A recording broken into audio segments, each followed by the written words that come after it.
But at the end of every single day, if you don't believe in you, who else can, right? So you have to, put your money where your mouth is. You're listening to Side Hustle Pro, the podcast that teaches you to build and grow your side hustle from passion project to profitable business. And I'm your host, Nikayla Matthews-Okome. So let's get started. Hey guys, welcome back to the show. It's Nikayla here, and today in the guest chair we have Kyara Uqdah, the co-founder of Charm City Buyers. Kyara and Khalil Uqdah of Charm City Buyers started investing in real estate right after college in September 2012.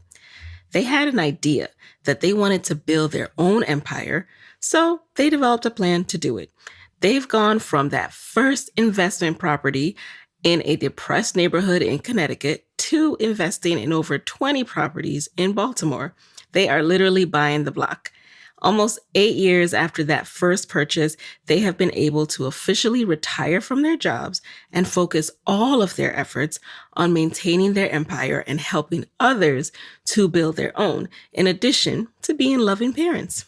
They have developed a proven, results-based system that allows them to have extraordinary success in real estate investing and want to teach fellow Millennials and Gen Xers how to build a tremendous amount of wealth in a very short period of time as well. So we're going to get into all of that on the episode. And some of the things that I love about this episode that Kyara shares includes how she identifies potential real estate investments, how Charm City Buyers is working to not only transform properties, but also entire neighborhoods without displacing the community. And she also shares what prospective real estate investors should know about how to get prepared to invest and what factors go into when you can expect to see that return on investment. So let's get right into it. This is really exciting because I continue to want to learn as much as possible about real estate, and I'm truly impressed by what you are building in Charm City. So first things first, give us a peek into your life these days. Who are you, and what has been your first experience with entrepreneurship? So yes, I'm Kyara out of Baltimore, Charm City, and I invest in real estate. So I invest in real estate and I bring my husband, me and my hubby along with me, and we are really looking to redevelop and lead the change in Baltimore, and do that honestly with working with tons of different people. And so our foundation is rentals. We have a little over 20 rental units, and everyone gets all excited because we, bought the block, right? Hashtag buy the block. And so right. We have some really large redevelopment projects here in Baltimore. But at the end of the day, our focus and my focus primarily is how do we lead the change in Baltimore? And while we're doing that, put people in position to win. And so making sure that folks understand that real estate is a really great pathway to wealth building. And not only that, but community development as well. So how do we, add value in the communities in which we invest? So that is kind of what I'm doing now, and real estate being my introduction into business and entrepreneurship. I love it. And I love especially that adding value back into the community, not just coming in and taking up stuff so you can rent it all out, but how are we really building up these communities? I have visions of this for where I grew up in the Bronx. So I'm really inspired by what you're doing. So now I know you invested in your first real estate property just 1 year after graduating from college. At the same time, you have had various roles within Fortune 100 companies. So walk us through, what was your initial career path before creating Charm City Buyers? Yes. So I am a nerd, first of all. So graduating. Nerds unite. Yes, go nerds. So after graduating college, I actually got a full-time offer from a place that I had interned with in college, and actually joined a leadership development program in a Fortune 100 company. And so what I did fresh out of college was really spend time in senior leadership positions all across that organization and really got deep into how do you lead organizational change? How do you manage teams? How do you lead people? How do you create and develop strategies and set the tone for folks to follow suit and be able to impact everyday jobs? And so I was a career woman, right? Wearing suits to work every day, which was which was my thing, right? Like I was really, really excited about it, getting started. And then not too long, I think it was probably around the time after you graduate, when everyone else is going back to school and ready to party and all that good stuff. And I'm like, dang, I gotta go to work. Like, really?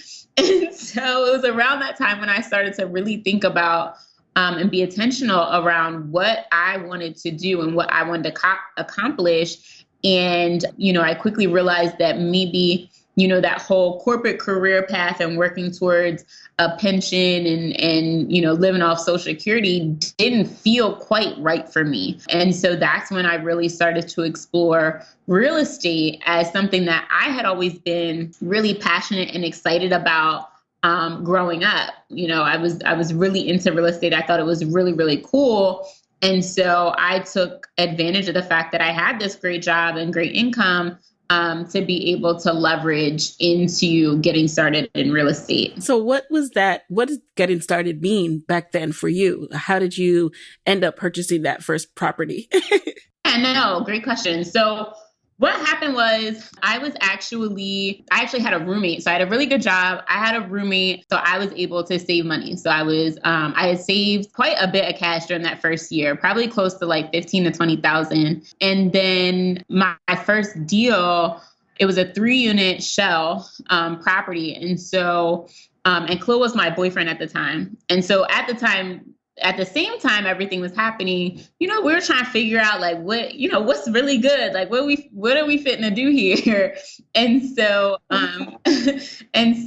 with that, we started to talk about like, okay, if we are going to come together as a unit, like, what does that look like? What does that look like for me? And so we decided on real estate after kind of really figuring out what made the most sense for us both, with real estate being really my passion. So I found that 3-unit shell. We bought it for about $26,000 cash. And then we partnered up with a nonprofit, actually, who had a similar mission to us, which was how do we go into these forgotten and overlooked communities and turn vacant houses into homes?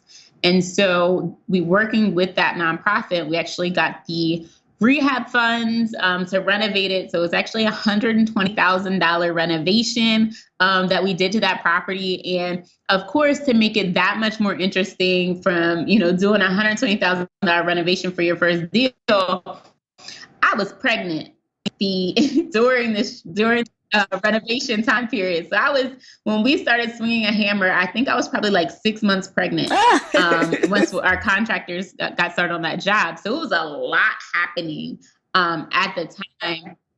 It was so much happening. Oh my gosh. So was that property in Baltimore? So great question. So after I graduated college, my job was actually in Hartford, Connecticut. Okay. So the first property we bought was in Hartford, Connecticut. And then while we were doing that renovation, so remember, I'm pregnant. My family's from outside of Philly. Khalil's family's from Baltimore. We were like, we have to get closer to family to raise our child. And so during the renovation, we moved to Baltimore so that we were kind of there for when Michaela was born. And that's when kind of everything started in Baltimore. So we actually had to manage that large renovation, at least a portion of it from afar, which is a whole other story.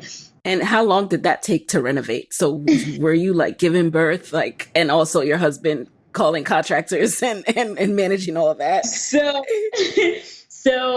we had started construction in April.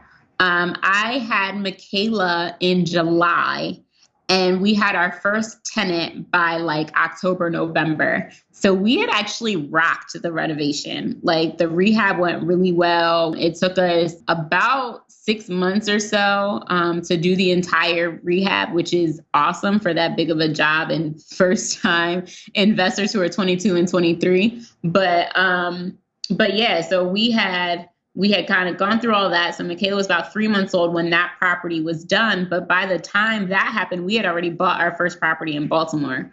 So we were rocking that entire time period of me being pregnant and Michaela being an infant, which is also why she is with us and does everything with us. And she's all into real estate. And, we call her our CEO because she's really been rocking with us from the beginning. Right. And so she has so much ownership in everything just because she was there through it all. Yeah. And I have so many questions. I need to break this down. Because for someone with a non-real estate background, like anything else, business, I'm like, okay, I got you. I'm with you. But real estate, I have to go more slowly with. So you're in Hartford, you purchase this property, you find a nonprofit partner. Is this something that like people know about? Is this common for nonprofit partners to want to come in and like, did they finance the renovation? Is that what happened? Yeah, so nonprofits, there are actually a lot of nonprofits focused on community development and provide financing, yes, for real estate projects. So there's actually nonprofits all over the country that do what we did in Connecticut. It's just that, real estate, sometimes people get really comfortable with doing the same thing all of the time, right? We started out very early on in getting creative, building relationships, and figuring out how to make connections that work. And so nonprofits aren't rare. I think more so in the larger developer space, they know to kind of go work with and connect with nonprofits. But I think as people are thinking about investing or thinking about creative ways they access the funding or working with mission-aligned organizations, nonprofits are a really great opportunity to get some dollars for your deals. And how did that first rental experience go? Like having a tenant, did it make you say, all right, we want to do more of this? Yeah, I mean, our first tenant, so we had kind of decided once we had started that we were going to keep going. So we had even bought the next deal before we had even probably put tenants in, bought the next deal before we put tenants in the first. But our very first tenant still lives in the house to this day. And so Get out. Yeah. And this was the $26,000 house. This is the $26,000 house. Yep. Wow. That tenant, our very first tenant ever, still lives there. And so we learned a lot through that process. We learned about building relationships. We learned about giving tenants like feelings of ownership of the home. So they actually, our tenants in that Connecticut property, they mow the grass and shovel snow, which in Connecticut, shoveling snow, that is no joke as far as a responsibility. But we also will incentivize them to just keep rocking with us. And so if they pay on or before the first of the month, they get a $25 discount on their rent. We charge them below market. We took a few, I guess, from a financial perspective, we were willing to take less to have less of a headache, which proved really well. And the things that we learned from that very first deal, we continue to apply in and throughout all of our deals in Baltimore. That is a gem right there. That is, really helpful to know. Like, not saying that you by no means are like giving them the property for free, but you're like, I could charge exactly what this can go for, but I don't want a headache. I don't want someone turning over every year.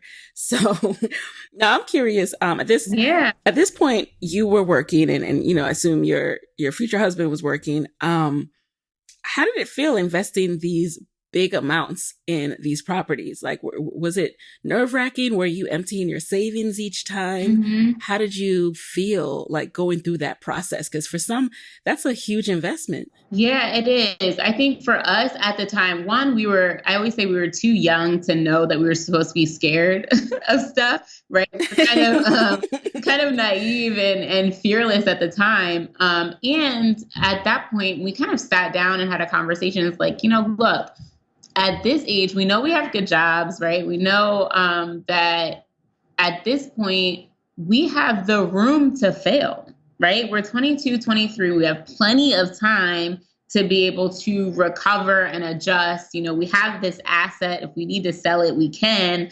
But if we're going to try to reach these astronomical goals, which my goal at the time when we started was that I wanted to work full time in real estate by the time I was 30. If we have these goals, then we need to be willing to put our time, our money, and our effort towards it. And so that's what we buckled down and did. So definitely, right in those checks and stuff, sometimes that's a little like there's an ouch there. But we started that with that multifamily unit. And so what happened was once that property was full, it actually ended up paying for the next property. And so any overhead and things that we had the next property, we were just able to roll into. And so, we were definitely putting some of our own cash in, but at the end of the day, a lot of times the properties were paying for each other. And what about where you were living? Were you living in any of these properties, like kind of doing the house hacking principle? So no, actually, Khalil wanted to. That was his thing for that first property. And at the time, I was like, I am not moving in there. I don't want to move over there. So it would have been a really great opportunity if we did. But instead, actually, we were renting somewhere else until we probably had about like maybe eight or 9 units before we bought our own personal home. And the only reason we did that is because I was leaving my full-time job. And so we wanted to take advantage of FHA and all those types of things. We were actually renting elsewhere and just building our portfolio. Now tell us about the transition. When did you decide that you wanted to do this full-time and that you were going to leave your full-time job? Yeah, so that was the goal when we started. And then we were building our portfolio, and I was in a really, really great job. By the time we had come back to Baltimore, eventually, I had transitioned into running operations for a software development company in Baltimore, which a company I loved, like great culture, everything was awesome on that side of things. But I was getting antsy, right? I felt like I could do just as much, if not more, for myself than I was doing in that company. I felt like there was more I could give. I felt misaligned with my purpose. And so I put in the plan to start transitioning and just going all in. So I actually left my last, someone else signing my checks when I turned 27. So that was almost going on 4 years ago now that I've been out of the corporate world. Was it seamless? I mean, at that point, were you able to take a salary? Right, for myself. So really what I did was I left that full time and I ended up consulting with them while I continued to build my business as well. So I was able to pay myself from the rentals and some of the projects we had, but I stayed on their books for a few months as we transitioned out, or as I transitioned into full-time entrepreneurship. And then over the years, I was able to kind of build, honestly, into feeling that much more comfortable. But yeah, we had the cash flow. So it wasn't like a terribly huge risk, but I also kept them on the books for a few months just to kind of ease that transition into being smooth. Yes. So that's always something I always tell people is to like stay on the books as long as you can, consult, do whatever you need to do so that you can transition into the lifestyle of an entrepreneur and not having someone looking over your shoulder and getting your schedule together and your routines and all those types of things is really, really important. So I had that time period to get myself together.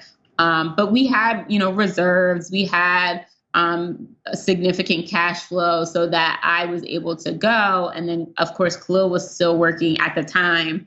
And so we were able to kind of balance all of those things. So I'm curious to know, so now you've left your job, you're doing this full time. You did mention that you wanted to take advantage of FHA while you were still working. Can you explain a little bit about what that is and how having a job helps? Yes. So we knew that we wanted to own our own home. We wanted to kind of move out of the rental space. And so in order to get kind of your traditional bank loan, your traditional FHA bank mortgage, they're going to want your W-2s and your tax statements and all those types of things. And so we knew that I was going to be leaving my job. So we started to set the plan in motion to buy our house while I still had that traditional W-2. So when you're transitioning into entrepreneurship, they're going to look at your finances a little bit harder. They want like 2 years of tax statements for your business, your W-2s, and all of those types of things. And so we decided to go ahead and start looking at houses while I had, that full-time salary, which was pretty darn good at the time, and leverage that to buy our house. So now, when did you guys start buying up the block? I need to know how this happened, how you went into it. What was the strategy behind it? Yeah, so fast forward in Baltimore, we had all these rentals, and we started transitioning into renovating to sell property. And so we were doing a ton of marketing. So we had done some deals in an area called Butchers Hill in Patterson Park, and we had done some renovation to sell deals kind of all over. And so we were doing our marketing. So when we're looking for properties, we actually go directly to the seller. We actually don't do a lot of things with realtors or quote unquote on the market. And so we were doing some marketing and talking to sellers, and he told us that he had a house in a neighborhood that we were really interested in anyway, or could kind of heard a lot of conversations about. And so we had, made an offer on that property. But then we looked around and was like, if we're going to buy this house, we're going to have to look at all these houses around it. And, we were really the first active investors to go in and really start renovations. And so we're like, if we're doing it, like we're going to go, we really have to go. And so we reached out to all the other owners in the area, and we started to get properties under contract until we got in contact with one owner that kind of owned a vast majority of them. And next thing we knew, we owned, the whole block. Wait, so question. So one, how are you able to work directly with the sellers? How are you able to figure out who owned it and then have a conversation with that person? Right. Like, let's start there. So we actually will, we send letters out. So we'll send letters to property owners who don't live in their house. So they're called non-owner occupied houses. And so you can actually get lists of these houses, or you can even, sometimes people will drive around and write down addresses. But we actually will compile a list of properties that have owners that don't live in Baltimore or in Maryland, and we'll send them a letter to say, hey, we came across your house. We think it's really interesting, or, we really like your neighborhood and we'd love to talk to you about buying it. And so they give us a call. And through that call, we build relationships, understand what it is that they're trying to accomplish, and figure out if there's a way that we can come up with a number that makes sense for everyone.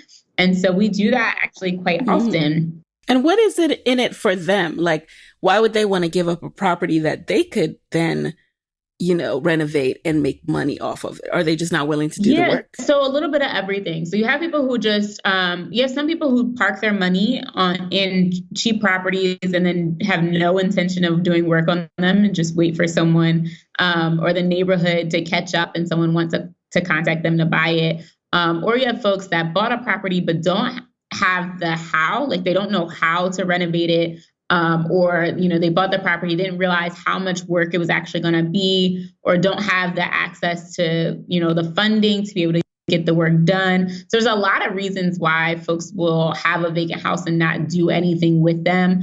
Sometimes you have owners that live out of state and they just don't want to deal with the headache or the liability of a property that they haven't had eyes on in years. And all of these properties were dilapidated, like they were blighted full out. So these houses, you could walk in the front of the house and, look up and see the sky, and look in the back and see the backyard, right? So we were building like essentially almost new construction homes.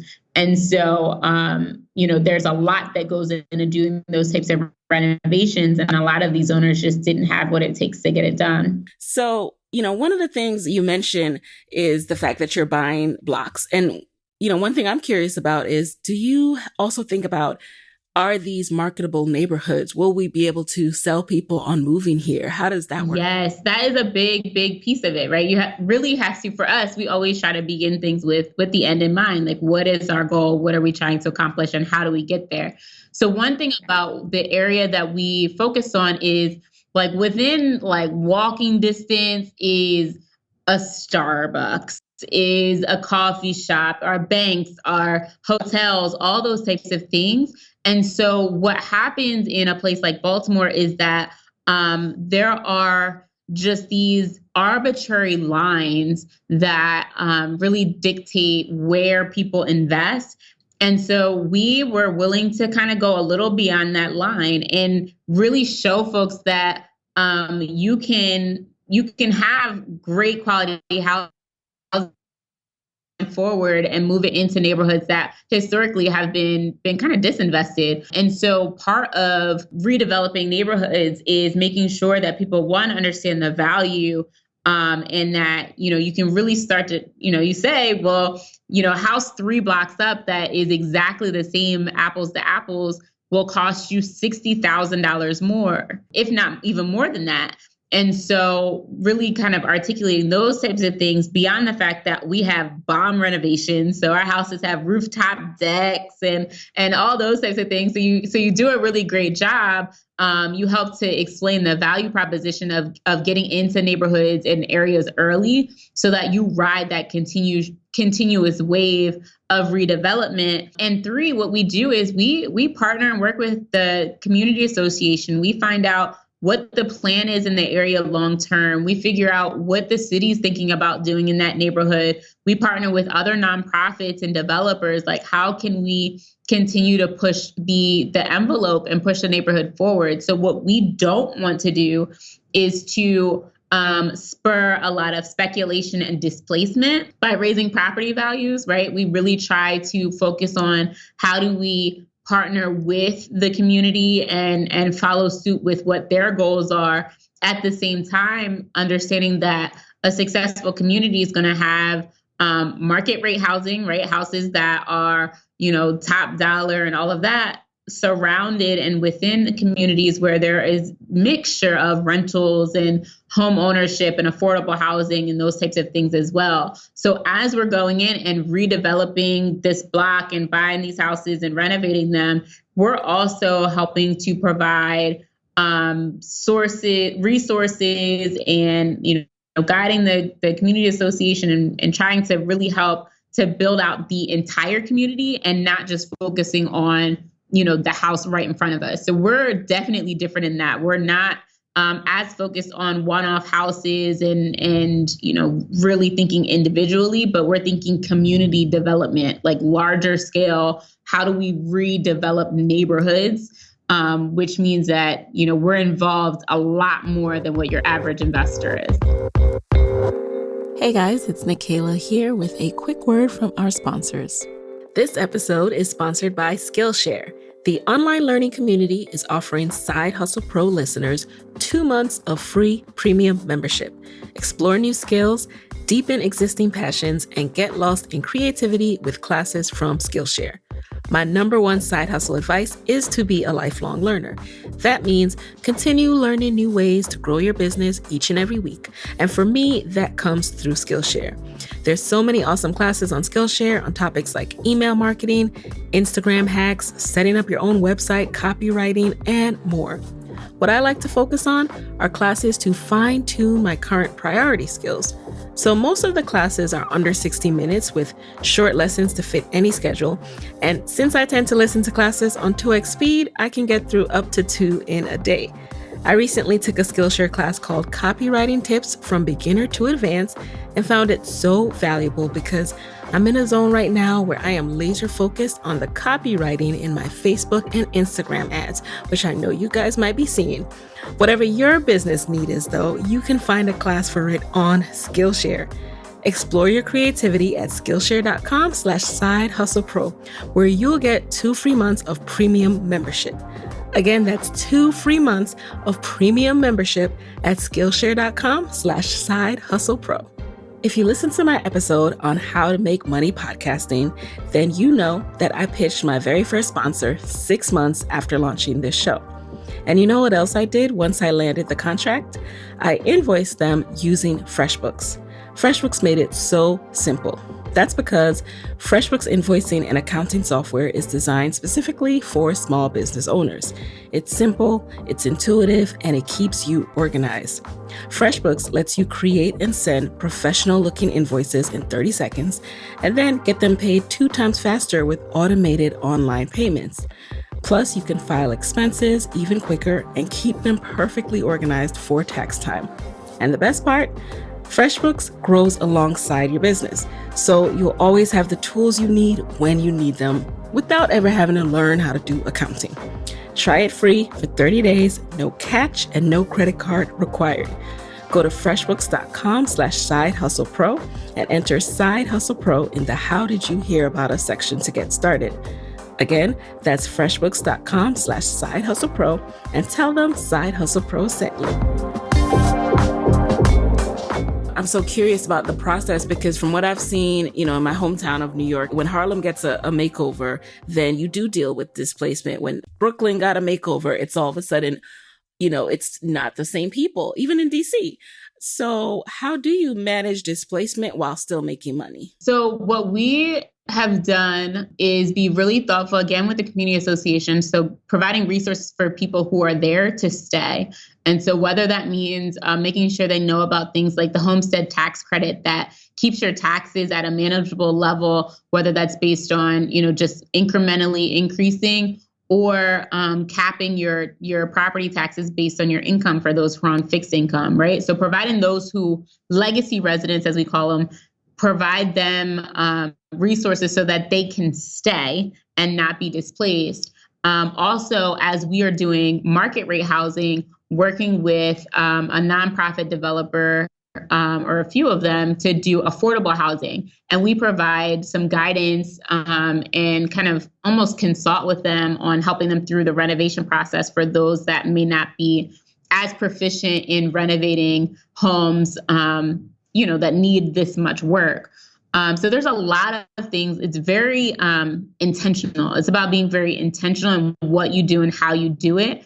And what's really cool about this is we're almost trying to create a model for what could be done in not only other neighborhoods in Baltimore, but really when you think about urban communities all over the country, like how do you bring stakeholders to the table and collaborate and be really intentional about letting the community lead the change rather than having developers come in and kind of dictate what's going to happen, which again has been a really, really great experience for us and something that I think is going to be monumental for Baltimore. I think that's so awesome because I don't believe that it has to be mutually exclusive. Like in order for this neighborhood to no longer be abandoned, boarded up buildings, then we have to completely change the face of the neighborhood and push out all the longtime residents. Like that should not have to be the case. So absolutely. As you're doing this, though, I'm sure there has to be pushback and people who are wary because they've seen other things. What were some of the early challenges in building this new model of a real estate company? I think the first hurdle is just getting the buy-in and building a relationship with the community association, because really in Baltimore and everywhere else, everything starts and stops, or at least should, with the community association. And so in Baltimore specifically, if you want to do any type of project that's going to use like city or state funding, or you're buying property from the city or anything like that, the community association has to sign off on a lot of things. And so building that relationship is really, really important.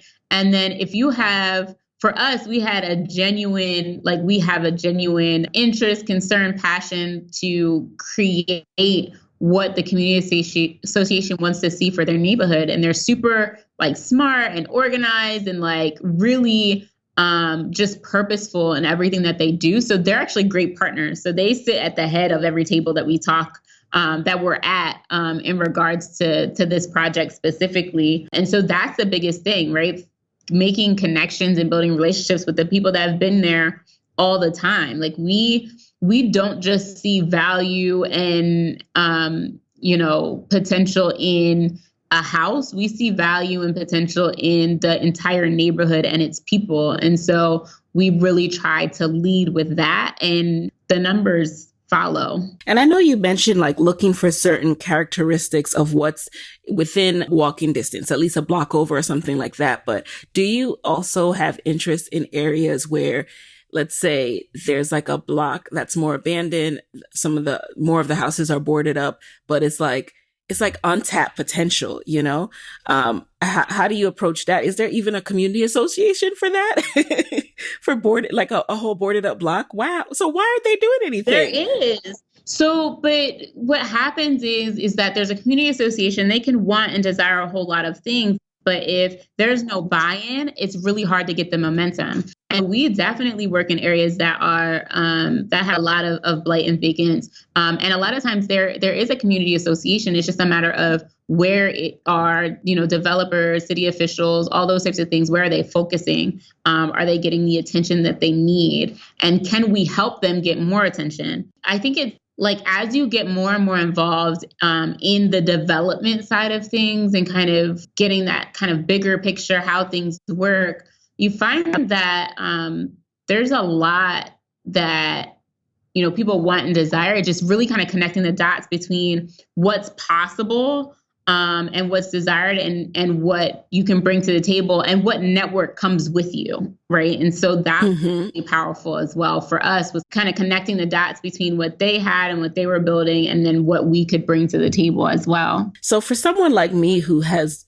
visions and dreams of one day owning the block too, what's a realistic expectation? I know you're not just going to make money overnight. It takes time to renovate and to build up a whole block from start to finish. How long does it take you to actually start earning a return on your investment? So it's going to depend on a lot of different things, right? Like what's your renovation? How much of a renovations do you need to do? Your financing, right? How much money do you have available to do all those renovations at the same time? So it's going to depend on a lot of different things. And then there's also when you're doing kind of these larger projects where there's multiple houses, specifically in a centralized area, you don't want to have too much supply, right? So the kind of law of supply and demand, you don't want to oversupply and then therefore have properties that are just sitting on the market that you have to then adjust and lower the prices because your supply outweighs your demand. And so there's a lot of things to kind of balance and think through. Some projects can take like a year or two. And sometimes if you have a ton of houses, right? We have a project right now where there are several blocks involved. And so that project is probably 3 or 4 years. And I think the whole like buy the block thing, it always sounds really cool, right? Like it's a really great hashtag, but it's a lot of work. And so like most people probably aren't necessarily built to buy a block, right? Like I think everyone has their role to play. And I think it's important that I'm really big on being super transparent, right? Like it can be challenging to manage a whole bunch of contractors and, writing checks that look like some people's annual salary in a day, right? That's not always the most fun thing to do. It's really going to depend on how your entire project is set up and how hard you're willing to grind for it. I, for one, am that person who that overwhelms me. That's exactly what I think about. I think about like managing all those contractors. And I want to circle back to that idea of, you don't want to have too much supply. So that's very interesting. Like, how can you manage that? So are you saying to only, as you're building up the block, which yes, sounds sexy, but is a lot of work. Yeah. You only want to have like 2 of them done or like stagger the development. Exactly. So you're going to want to phase it out. And so you do a few at a time and then we'll do, 2 next door to each other. We'll do, something like that. So we're phasing it in and ramping up to having them all done rather than trying to do 8 at a time or whatever. And then you have all these houses on the market that you have to sell all at the same time. And was it also an uphill battle to find contractors? Because it's one thing to be really good at development and investing and have an eye for that. But then you got to find people you can trust who are reliable. Right. Yeah. Contractors can be a mess.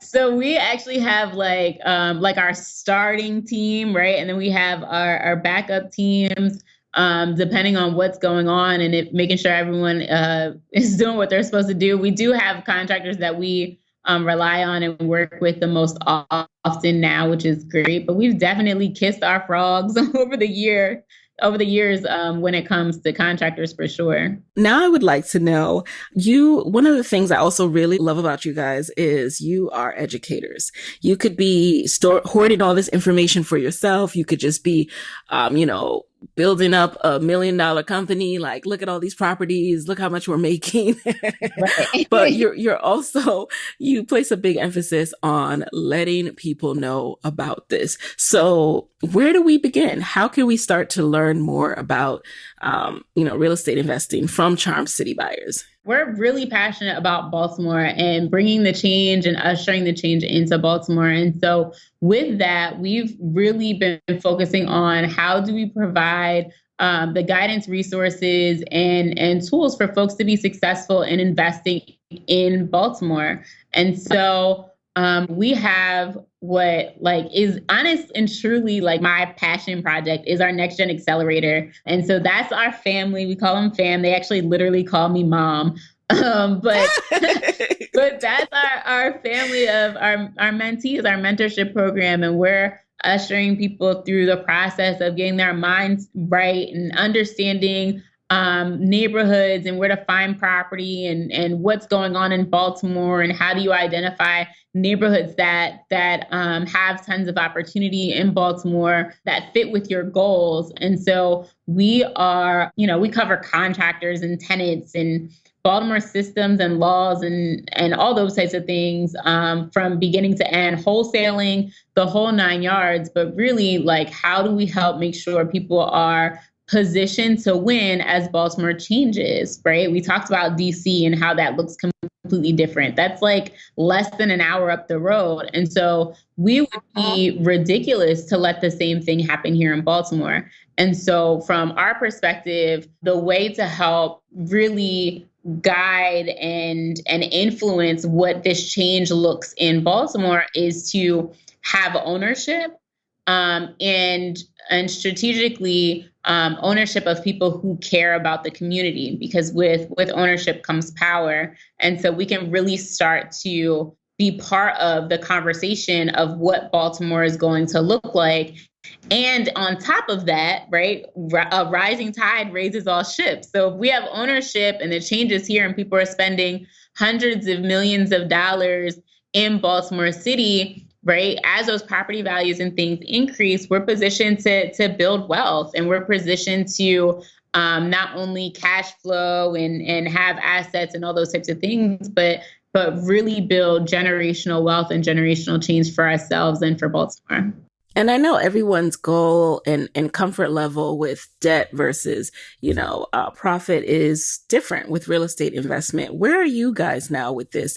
Are you able to completely cover, your life and your lifestyle with your investments, or are you continuing to kind of pour them into more investments and kind of living off just exactly what you need? Yeah, we're very blessed in that our investments pay for our lifestyle and all of those types of things. What we are really focused on right now in 2020 is not only this, block project and doing all of the renovations and things that we have going on, but really supporting our mentees in the Next Gen Accelerator. So our goal with them is that they're buying 220 units in 2020. And so while we're spending our time managing our rehabs and our properties and all those types of things, we're making sure that they're positioned for success and they're buying houses and building up their own portfolio and units as everything shifts and changes. So we're good, right? We're solid. We could have went and sat on somebody's beach a long time ago, but I think I think that for us, right, we're young. I'm 30, right? So I'm still young and I feel like there's a whole lot more in the tank. And so being aligned with my passion, and honestly, I feel like being aligned with my purpose is way more important. And so that's where we're spending our time right now is providing the resources for other people to be able to build generational wealth for themselves and to impact communities in a really great way. That's beautiful. I really am inspired by you. And I want to know more about how you become a mentee. So for example, they have to have their ish together, I'm sure. Like, what are the requirements? Like, you guys, you got to be ready to invest 20,000, 30,000. Like, what should we be prepared to do as mentees? First and foremost, there's an application process. Not everyone gets accepted, right? Sometimes we give people feedback to kind of prepare, because for me, I always say, like, your check-ins and savings got to be together, like at some level. So some people are coming in to buy and start doing large renovations. Some people come in and they're looking for guidance. They want to invest long-term, but they want to start with house hacking. And so we talk about that, and how do you find the right neighborhood? How do you set yourself up for success in that space, right? There's a lot of things that you have to think about and consider even with that. So people are coming in at a lot of different levels. From real estate experience perspective, their understanding of Baltimore. We have people in Next Gen from California to Florida to Arizona, right? So there's people that don't know Baltimore at all. And there's folks right here in Baltimore who want to own pieces of their city, but don't necessarily know the how or have the resources. And so we help to connect a lot of those dots. And so you want to be in a position where, you have kind of some level of a rhythm as far as your maybe budgeting and things like that, right? But from there, we really help and support folks through. We have like a savings challenge. We help with, we've partnered with folks to wholesale so that they actually make their money back. So we had someone make their money back from Next Gen within 3 or 4 days before, which was a lot of fun. But yeah, you just want to make sure that you're in a position, most importantly, to take action, right? And to get out of your own way, to take advantage of all the resources and tools and guidance. And we connect people with lenders and stuff like that. Like, you want to be ready to take action. That's the most important part, because Will and I, we measure success by making sure that people are in a position to buy property and have property within 6 months of starting the Next Gen Accelerator. And so with that, right, we want to make sure we're bringing in people who are positioned to be able to do that, just because that's how we measure our own success. Got it. Yeah. You're at the point where you're ready to make something happen. We got to be ready to dig in those heels. Got to be ready to, if we are on the side of, the person who wants to invest on the long-term property, or, have tenants and make a return on that investment. Like, we have to be ready to invest, renovate, get loans, like, have our score and our bank and checking it together. Yeah, no, and it's like, it's cool because some people will come in and they're buying rental properties that don't need any work at all. They're getting turnkey properties, which is perfect. Some are coming in and they're buying houses that do need renovation. Most people are not getting houses that look like ours, and we actually don't typically suggest that. But so there's a lot of different ways to invest. And that's what the great thing about the accelerator is, that although it's a group coaching program, we spend a lot of time getting to know people individually. Like, what are your goals? What are your fears? Where are you financially? And then helping them devise a plan and an action plan to be able to achieve those goals. So everyone's kind of in different spaces and doing different things, but we're all doing it collaboratively as a family. All right. And we mentioned a couple of terms. I just want to make sure we define them. So house hacking is when someone buys, invests in a property, lives on one level, and also rents it out. And then turnkey is it's ready to rent as soon as you buy it. So a turnkey property is already renovated. Yep. But that sounds more expensive. It is. It does cost more, but then it might, be someone who doesn't live in Baltimore and doesn't want to have to deal with the construction side of things, or they just know themselves and know they don't want to deal with the headache, or they feel stresses them out or whatever. So there's different things or different approaches for people based on where they are and their personal preferences. All right. So if you had a chance to go back in time and do things differently as you were starting to invest, starting to get your business together, is there anything you would do differently? Honestly, I feel like, so I really liked when, I don't know if you heard this, but Master P said every L is a lesson, not a loss. And so, although there are things that at the time I wish had gone differently, but looking back, it was all kind of a setup for where we are now and where we're headed. And so I think most people would probably say start earlier. I'm not sure, although there were some houses that I wanted to get when I was in college that I probably should have. So maybe start earlier might still be my answer. But yeah, I feel like everything I went throughout the journey really positioned me to be better going forward. All right. It's funny you say start earlier. I'm like, I was so far from thinking about this when I was in college, even a year out of college. So I'm just like so impressed. Like you're already way ahead of the game. Like what activities were you involved with? Because I was not thinking about this, but now I am. And it's not too late, you guys, if you are too. Never too late. So speaking of that, what is next for Charm City Buyers? Yeah, I mean, there's a lot happening. Again, we're really big on putting Baltimore on the map. So we definitely, in a new way, right? Not the Wire way. A great show. Right. That is what introduced me to the boarded up buildings, right? Yes. And so really trying to portray a new idea of what Baltimore looks like, what Baltimore is, and what Baltimore can be. So that's what Charm City Buyers will be focused on going forward, is how can we lead that outlook on what's happening here and what can happen, and making sure people know exactly how to get involved and take part in what that looks like. So now we're going to jump into the lightning round. You just answer the first thing that comes to mind. Speed is of the essence. All right. Are you ready? Yep. Okay. Number 1, what is a resource that has helped you in your business that you can share with the Side Hustle Pro audience? I love Slack. So we use Slack for our business. Once we started to scale and had a million projects going on all over the place and all that good stuff, Slack was a lifesaver to manage all those conversations and projects and all that good stuff. Number 2, what's been the best business book that you have actually applied to your business? I read Think and Grow Rich every single year. Number 3, what is a non-negotiable part of your daily routine? Private time. I need time to watch BS TV or sit in a corner and scroll social media. Like, I just need private time where nobody bothers me. Yes. Number 4, what is a personal habit that helps you significantly in your business? That's a good one. I don't know. I try to put everything on the calendar I can possibly think of. Okay. And then finally, number 5, give us some parting advice, for fellow Black women entrepreneurs who want to be their own boss, want to eventually wean off of that job or wean off of even contracting and staying on the books, but are worried about being without a steady paycheck. My mom used to always say, stay ready so you don't have to get ready, right? It's definitely making sure that you're positioning yourself for success and putting money away. And if, that's your fear, then you should be very conservative in how you're spending and building up your reserves.